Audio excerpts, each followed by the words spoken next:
दोस्तों, आज की कहानी है एक बड़ी कंपनी की, एक बड़े मालिक की और करोड़ों छोटे इन्वेस्टर्स के बीच के संघर्ष की, जहां पे पैसा, पावर और कानून एक साथ देखने को मिलता है। एक ऐसी कंपनी जिसने देश की जनता के बीच पहले अपना भरोसा बनाया और बाद में कुछ ऐसा हुआ जिसने देश की जनता का भरोसा और साथ ही साथ उसका फाइनेंशियल बैकबोन सब तोड़कर रख दिया। 1978 का समय था। लखनऊ जिले में एक छोटा सा ऑफिस, एक पुरानी सी डेस्क, 3 लोग और मात्र 2000 रुपए की पूंजी। यहीं से सुब्रता रॉय ने सहारा कहानी की शुरुआत करी। उस वक्त भारत के गांव और छोटे शहरों में बैंकिंग सिस्टम आम आदमी तक नहीं पहुंचता था। यहीं से सुब्रता रॉय ने एक सोच पकड़ी कि अगर बड़े बैंक्स आम आदमी तक नहीं जा रहे हैं तो मैं उन तक जाऊंगा। सहारा के एजेंट्स गांव के लोगों तक पहुंचते थे और उनसे छोटी छोटी सेविंग्स करवाते थे और उन्हें उसी सेविंग्स के बदले एक रिसीट दे देते थे। ये रिसीट धीरे धीरे लोगों का भरोसा बनने लगी और उसी भरोसे ने सहारा को एक छोटी फाइनेंशियल कंपनी से पब्लिक कंपनी बनाने का काम किया। लेट 80s और 90s तक सहारा ने अपना एक बड़ा नेटवर्क खड़ा कर लिया था, जहां एक एजेंट के अंदर 10 एजेंट्स और उनके अंदर कई सारे एजेंट्स काम करते थे। लाखों डिपॉजिटर्स अब सहारा कंपनी का हिस्सा बन चुके थे। पैसा आता गया और सुब्रता रॉय उन्हें अलग अलग क्षेत्रों में इन्वेस्ट करते चले गए। अखबार राष्ट्र सहारा से लेकर न्यूज चैनल सहारा समय तक, उसके बाद एम्बी वैली जैसे लग्जरी टाउनशिप्स, होटल सहारा स्टार, बॉलीवुड फिल्म्स को फाइनेंस करना, क्रिकेट टीम्स को स्पॉन्सर करना, F1 रेस में अपना स्टेक लेना, धीरे धीरे सहारा का नाम हर जगह गूंजने लगा था। सुब्रता रॉय ने खुद को सहारा श्री बुलवाया और ऐसी ब्रांडिंग करवाई जैसे सहारा सिर्फ एक कंपनी नहीं बल्कि एक परिवार हो। यही नहीं, सन 2000 तक सहारा इंडिया इंडियन रेलवेज के बाद भारत का दूसरा सबसे बड़ा एम्प्लॉयर बन चुका था। सुब्रता रॉय पॉलिटिक्स, बॉलीवुड और स्पोर्ट्स में एक ऐसी शख्सियत बन चुके थे जिनका नेटवर्क अब हर जगह था। एक छोटे से गांव से बैंकिंग गैप को फिल करने की सोच उनको एक जायंट लीजेंड बना गई। अपनी डिपॉजिट स्कीम्स के जरिए सहारा ने करोड़ों लोगों से पैसे तो ले लिए थे और उन्हें अलग अलग क्षेत्रों में इन्वेस्ट भी कर दिया था। सहारा ने कहा कि उन्होंने कई सारे इन्वेस्टर्स के पैसे वापस भी किए, लेकिन रेगुलेटर्स को लगा कि कुछ गलत हो रहा है। तभी एक सवाल उठता है, क्या ये जो पैसा रेस किया गया है ये लीगली रेस किया गया था?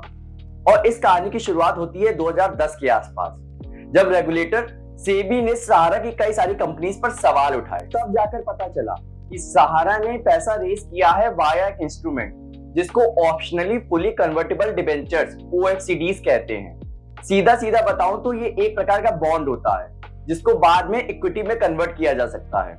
सेबी का कहना था कि ये एक प्रकार का पब्लिक इशू होता है और इसके लिए रेगुलेटर्स की परमिशन जरूरी है, जो कि सहारा ने नहीं ली थी। इस बात पर सहारा का कहना था कि ये एक हाइब्रिड प्रोडक्ट होता है और ROC यानी रजिस्ट्रार ऑफ कंपनीज के अंडर आता है, सेबी के अंडर नहीं। इस टेक्निकल बात ने एक बड़ी कानूनी जंग क्रिएट कर दी। 2010 में सेबी ने सहारा की 2 कंपनीज SIRECL और SHICL पर पब्लिक से इलीगली पैसा रेस करने का आरोप लगाया और उनकी वर्किंग्स को रोक दिया। सहारा ने अपील करी, केस लोअर कोर्ट और ट्रिब्यूनल से होता हुआ सुप्रीम कोर्ट तक पहुंच गया और 2012 31 अगस्त का वो दिन था जब सुप्रीम कोर्ट ने एक हिस्टोरिक डिसीजन लिया। सहारा की इन 2 कंपनीज को अपने इन्वेस्टर्स को लगभग में 24,000 करोड़ रुपए वापस करने थे, वो भी 15% इंटरेस्ट के साथ। सुप्रीम कोर्ट ने कहा कि सहारा ये पैसा सेबी को डिपॉजिट करेगा और सेबी बाद में इन्वेस्टर्स को रिफंड कर देगा। सुप्रीम कोर्ट का ये हिस्टोरिक डिसीजन न्यूज़पेपर की हेडलाइन बन चुका था। सहारा ने कहा कि हमने 95% इन्वेस्टर्स को पैसा वापस कर दिया है, हमारी बुक्स क्लीन है और ये ज्यूरिसडिक्शन गलत लग रहा है। सहारा ने डॉक्यूमेंट्स और लिस्ट दिए, लेकिन सेबी को और कोर्ट को ये इन्वेस्टर्स लिस्ट ट्रांसपेरेंट नहीं लग रही थी। मतलब क्लेम वेरीफाई करना काफी मुश्किल लग रहा था। The law brigade publishers India के मुताबिक कोर्ट ने सहारा से प्रूफ मांगा और ये प्रूफ इशू केस को और ज्यादा कॉम्प्लिकेटेड बना गया। एक समय एक ऐसी कंपनी जो लोगों को छोटी छोटी बचत करना सिखाती थी, आज वो एक फ्रॉड सेंट्रिक हेडलाइन बन चुकी थी। सहारा को सुप्रीम कोर्ट से डिपॉजिट करने का ऑर्डर मिला था, डेडलाइंस आई और चली गईं। सेबी ने कहा कि सहारा ने सफिशिएंट प्रूफ्स प्रोवाइड नहीं करे हैं और इसके बाद एसेट्स अटैचमेंट की बात आ जाती है। केस 2014 तक एस्केलेटेड रहा। सुप्रीम कोर्ट ने सहारा के चीफ सुब्रता रॉय को पर्सनली बुलाया और जब वो नहीं आए तब उनके नाम का अरेस्ट वारंट जारी हुआ। 28 फरवरी 2014 को सुब्रता रॉय को अरेस्ट कर लिया गया और 4 मार्च 2014 तक पुलिस कस्टडी में रहने के बाद उनको तिहाड़ जेल भेज दिया गया। ये पल मीडिया के लिए बहुत बड़ा था क्योंकि ये कहानी थी एक ऐसे इंसान की जिसने ऊंचा उड़ने की सोची थी, एक बहुत बड़े बिजनेसमैन की जिसने देश की आम जनता में सेविंग की हैबिट डाली थी, जिसे लोग सहारा श्री कहते थे।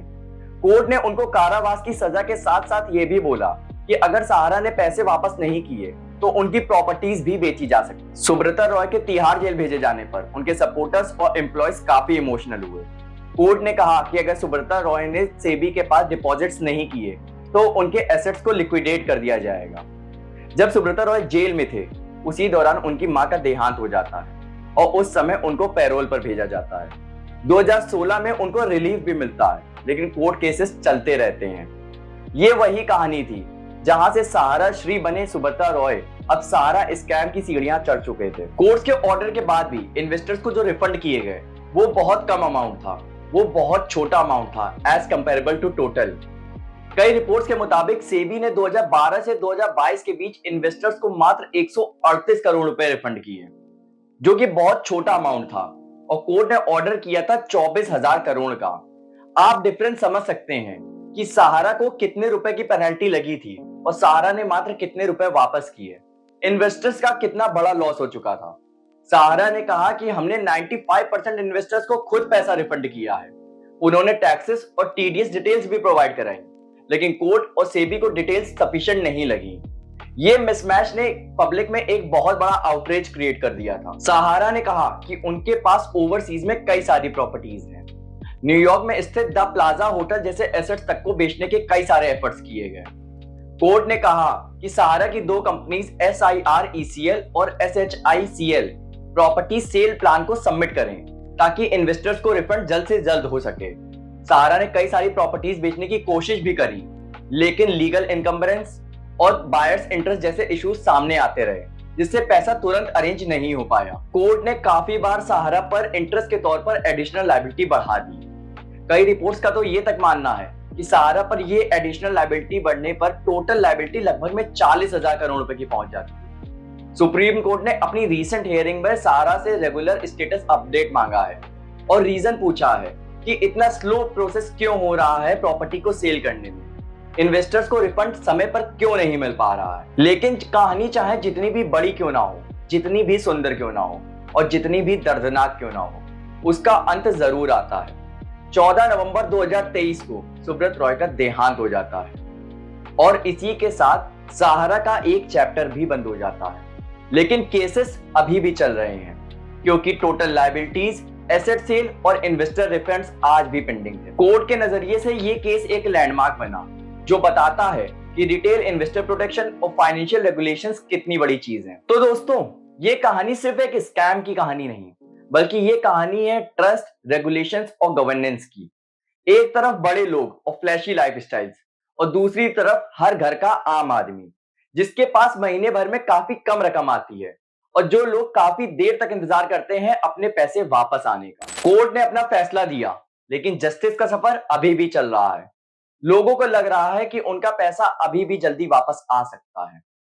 तो दोस्तों, आखिरी में मैं ये कहना चाहूंगा, अगर आपको ये वीडियो पसंद आई हो तो लाइक, शेयर और कमेंट जरूर करें।